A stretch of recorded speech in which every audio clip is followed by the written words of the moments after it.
Hello and welcome to another edition of Jana Brock's Bunny Talks. I'm Jana and today I'm addressing questions that have come in following the lettuce recall when E. coli was discovered in the food supply. Before I hop into today's topic, please hit the subscribe button on this channel. After you do that, please give this video a like. That lets me know you are interested in seeing more awesome, credible content about your pet rabbit in the future. Now, as all of you awesome and amazing rabbit owners and caretakers may already know, romaine lettuce is not the only lettuce that got pulled from our shelves due to E. coli in the past few weeks. At least that is true here locally. Spring mix and other fresh greens were also taken from store shelves and are at this moment still unavailable. Stores tend to err on the side of caution when contaminated food has been discovered, and that's a good thing for our furry friends. We don't want them to get sick from the fresh foods we are giving them. Certainly, this isn't the first time the food supply has been tainted and pulled from the shelves. In fact, this seems to be happening more and more. And because the food chain supply functions as it does today, this does not just affect local areas where the food has been grown or packaged. It affects everyone because food is shipped everywhere. Food being all of a sudden unavailable is one of the best reasons to grow your own greens for your pet rabbit if you can. Don't spray poisons onto your trees or the grass that grows in your yard. We get into such a habit of grabbing greens from the store that we forget these animals get much needed vitamins and minerals from eating leaves, grass, and the other things that are growing right outside your door. Rabbits are herbivores, and that means a lot of what grows naturally is a good food source for them. And they do okay with dietary changes when they go back to their natural food sources, which is unlike switching the types of lettuce or adding cruciferous vegetables once in a while, which should only be fed sparingly to pet rabbits. It's not always the case when you have to change a diet radically, so we suggest always doing changes with food and feeding as slowly as possible so that their gut flora has time to adjust to the new food. So you need to learn what plants are considered toxic. In my book, Bunny Conversations, The Entertaining Dialogue of Pet Rabbits by Jana Brock, I have a chapter about plants that are safe for rabbits to eat. And I also talk about the things that rabbits should never eat, including dairy or anything that's not in the herbivore category. That book is available on Amazon, Barnes & Noble, and other book outlets around the world. Not everyone can grow plants and trees and bushes to feed their pet rabbits. So I have some ideas for those of you who need to forage for food on behalf of your rabbit. Where I live, we will never run out of fresh food sources for rabbits because of our rainy weather. It tends to keep our grass nice and fresh and growing long most of the year. That said, during the late fall and winter months, the leaves all drop from our trees.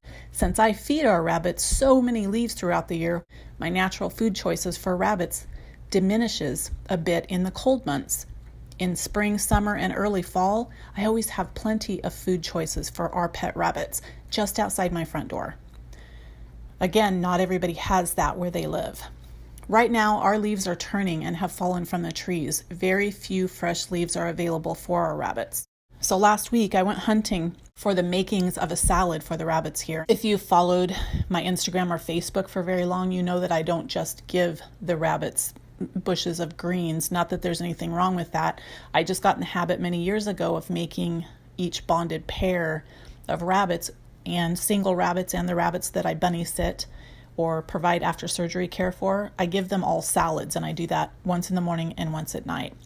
So when I went looking for things to make salad with, since our regular spring mix, which was a main staple here, is usually a main staple here for our rabbits, it was gone off the shelves, I needed to find some organic red leaf lettuce or something that was still available to use as a base, something that would not radically change their diet and throw off their gut flora. So fortunately, there was still some organic red leaf lettuce available in one of the stores locally.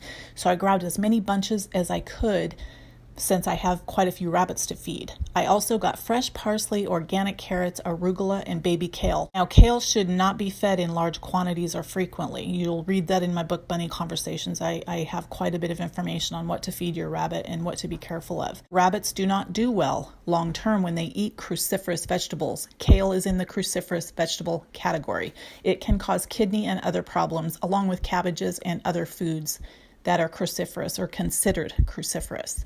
According to historic studies on rabbit biology, you want to be very, very careful feeding rabbits cruciferous vegetables.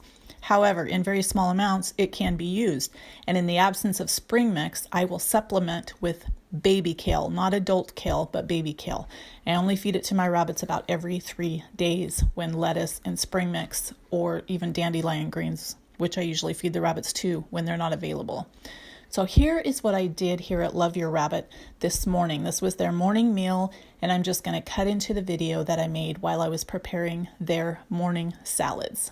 I wanted to make this video to help you because this is something I've studied at length, and being a trained researcher, there's a lot of great information that exists not only here in America, but especially in areas like the UK and in other countries where natural feeding is more prevalent than it is here. So where I live here in the Pacific Northwest, we got our lettuces, and including all of our spring mixes, pulled from the shelves about 5 days ago. So we're 5 days into it. It's also winter outside. It's been raining hard. We've gone through a lot of freezes. So the bunnies can usually go out and eat grass, fresh grass. The grass we have here is not sprayed. We don't treat it with anything harmful to rabbits. We use vinegar to keep bug populations down and to kill weeds. So the bunnies are always out on the lawn about 3 times a day, not only for foraging, but for their exercise and playtime outdoors. Even if it's raining, we have an area that they can go to with safety enclosures, and it's a very safe area for them to play.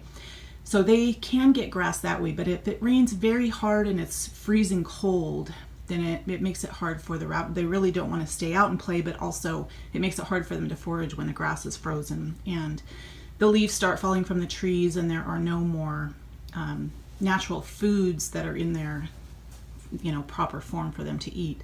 So this is what I did today. I went on a hunt for lettuce, which is usually in the spring mix that I use for the morning meal and the evening meal for our rabbits here, including the rescues. They all get the same diet, and I've remember, sudden diet changes with rabbits can cause diarrhea. Diarrhea can lead to a series of cascading health events that can either put your rabbit in the emergency veterinarian's office or kill him. So be very, very careful with diet changes. And again, when a primary food source is suddenly removed and not available anymore, you've got to act quickly. Now, if you haven't studied feeding your rabbit naturally, keep in mind there's a lot of bad information on the internet. There's some good information too, but you want to go to a trained researcher for these kind of matters and these kind of issues, because your pet rabbit's diet is extremely important. Again, sudden changes can cause a series of cascading health events where your rabbit's health could decline extremely quickly, and it's very, very hard to get a handle on that. So while you're doing this, just keep in mind that the foods that they usually should have in very small quantities, such as baby kale and arugula, parsley, foods like any cabbages whatsoever, should be fed occasionally in very small quantities. Don't just switch over and make that their main diet for a couple days. You're going to experience problems if you do that.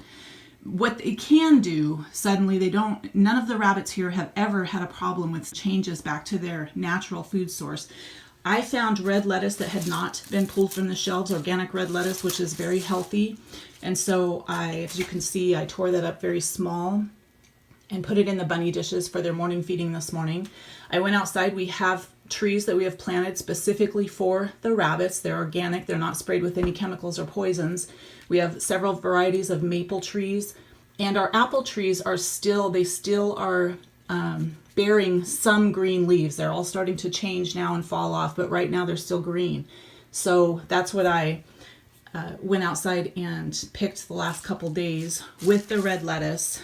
I put a little bit of baby kale and arugula in. Now this is something I will only add about every 3 days, because cruciferous vegetables can be dangerous for rabbits, and over a long period of time can cause a lot of problems for their internal organs. So again, I have all this documented in my book, Bunny Conversations. I also have an excellent article on the website, loveyourrabbit.com.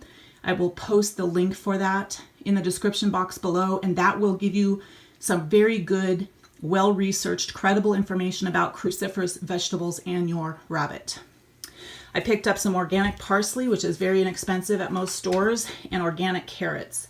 Now let me show you what I did here. Carrots are one thing. They can have the greens, the part that grows out, the green part that grows out of the carrots. But in the wild, and remember, just because your rabbit's a pet rabbit does not change a lot of its biology and base nature. Our animals, their base nature is still intact. And so when you study the biology of a rabbit and their habits out in the wild, you will find that when they come across a carrot, they often just access the greens that are growing out of the top. Also, carrots are too high in sugar for rabbits, so they should only have like a coin-size amount every few days as a treat. Some people feed their rabbits way too many carrots. And so I know most of you that understand best care practices for pet rabbit ownership don't overfeed carrots. But somebody unfamiliar to rabbits might believe the old Bugs Bunny narrative and think that if they find an abandoned rabbit or they acquire a rabbit, that they just throw a carrot in their cage with some cheap pellets. No hay. They don't understand that rabbits are, their guts, their digestive system, their gastrointestinal system is made to receive those things every day into their diet. So 10 to 15% of a rabbit's daily diet should be greens. And under here, I have just a few Oxbow organic pellets. You can use Ecotrition or whatever high quality pellet you want, but they get very few pellets every day. They're measured in the quantity according to what House Rabbit Society advises.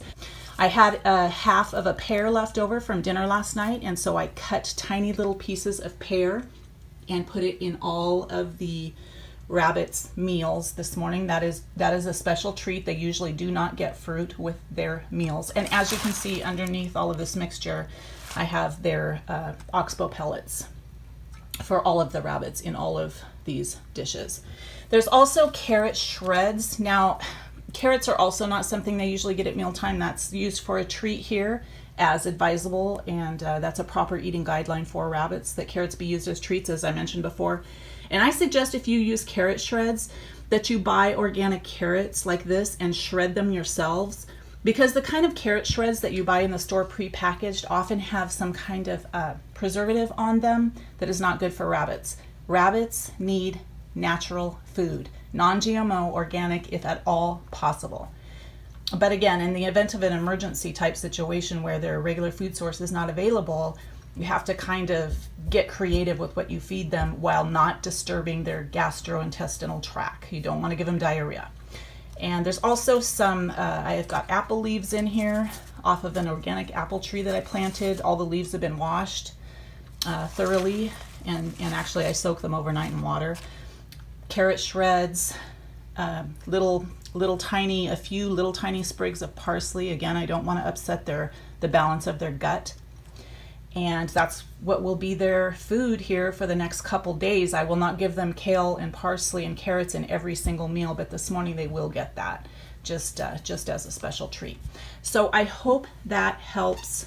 I know a lot of areas are out of lettuce, out of spring mix. Everything's been pulled off the shelves. We tend to plant trees and keep our grass very free of spray and chemicals, and plant plants, grow our own wheatgrass and whatnot, for this very reason. Because when this happens and all the food goes off the shelves very quickly, when there's E. coli in the food or something happens like that, that will get more and more common because less and less people are growing their own food, unfortunately. If you're a pet rabbit owner and you have more than one rabbit, that can really scare you a lot. Just remember that there are other alternatives that they can eat. Go very, very easy with dietary changes. Rabbits do a lot better with their natural foods, with what's natural. Think of a wild rabbit and think of what they would forage for out in the wild to get their 10 to 15% greens. And they also eat grass and foliage to make up for hay, because wild rabbits don't really usually have access to hay like our animals do that we have living in our homes. And so they eat a lot higher content of fresh green food when they live out in the wild. But rabbits that live indoors with us have hay, and that meets a lot of their requirements for keeping their teeth ground down. It helps keep their teeth ground down. They still need wood. They still need hardwoods to chew on, and they need access to hardwoods 24 hours a day in their primary enclosures or if they're free roam. That keeps their teeth ground down, and it also keeps their gut muscle strong. But out in the wild, rabbits eat bark, they eat leaves, and they eat grass, and they chew wood. That's what they do. If you happen to notice that your rabbit's stools are runny, or he is overproducing cecotropes, too many cecotropes, you find them laying around, back off on any green, fresh food, and go back to fresh water and hay. Make sure there's lots of healthy, preferably Timothy hay or one of the other kinds of hay that we suggest. Again, this is all documented in my book, Bunny Conversations, the entertaining dialogue of pet rabbit. The food supply is so controlled at this point that when they take away what we need for our animals, then it sends us into a bit of a panic. Also, a word on people who raise rabbits for purposes other than responsible pet rabbit ownership. Of course, we don't support raising rabbits for meat. The biology of a rabbit demands that these animals have space outside of a primary enclosure to run and play in exercises, very long spaces where they can run, jump, and play. We do live in a world where people still raise rabbits, unfortunately, in those circumstances, which most of us would consider cruel. My caution is be careful where you get your information on feeding. And that's not just true of feeding. Be careful where you get your information on how much exercise your rabbit needs, how to bond, all things concerning best care practices. Because sadly, a lot of the rabbits that live places where people are raising them for purposes other than responsible pet rabbit ownership, those rabbits only live to be 8 months or a year old sometimes. And if they're being used for breeding purposes, they might be kept around to be until their breeding years, their best production years are over. And so those rabbits are often fed differently. And again, I don't support that, but that is the world we're living in. So be careful where you get your information. Thank you for being a responsible pet rabbit owner. All you caretakers, shelter workers, caregivers, veterinarians, foster moms and dads, and all pet owners everywhere. Your kindness to animals is always appreciated, and thank you for caring.